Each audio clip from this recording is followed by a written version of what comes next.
ছেড়ে দাও, ছেড়ে দাও, আবার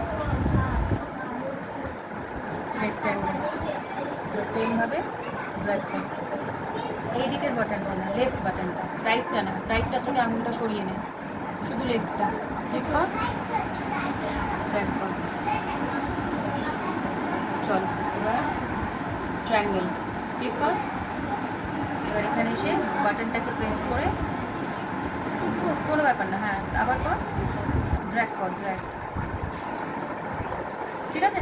আচ্ছা এবার এগুলো কালার করবো। কালার করার জন্য তুই ফার্স্টে এখানে ক্লিক কর, এটা হচ্ছে ফিল উইথ কালার, একবার ক্লিক করবি, হ্যাঁ এবার কালারে চলে যাবে।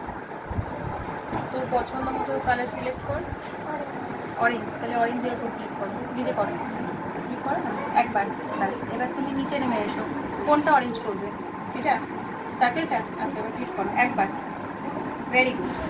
আচ্ছা আবার একটা ডিফারেন্ট কালার নাও, অন্য কালার, ইয়েলো নাও, হ্যাঁ দেখো কালার ওয়ানই ইয়েলো দেখাচ্ছে, দেখতে পেয়েছো। চলো এবার ক্লিক করো, ভেরি, আবার অন্য একটা আরেকটা কালার নাও, পিঙ্ক, তাহলে পিঙ্কের ওপরে, হ্যাঁ ক্লিক করো, ট্রায়াঙ্গেল পিঙ্ক, ঠিক আছে। তাহলে যেই আমি কালারটা সিলেক্ট করছি না, এখানে দেখবে কালার মানে কালারটা চেঞ্জ হয়ে যাচ্ছে। নর্মালি এটা কালো থাকে, ব্ল্যাক, নর্মালি ব্ল্যাক থাকে, আর ব্ল্যাক থাকে বলি যখন তুই শেপগুলো করছো তখন দেখবে বর্ডারটা ব্ল্যাক আসে। এবার তুমি যদি কালার চেঞ্জ করে অন্য কালার করো, ধরো অরেঞ্জ করলে, তাহলে বর্ডারটা অরেঞ্জ হয়ে গেল।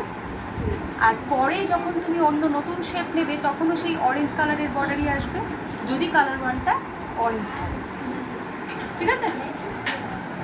তাহলে এটা হলো শেপস অ্যান্ড কালার।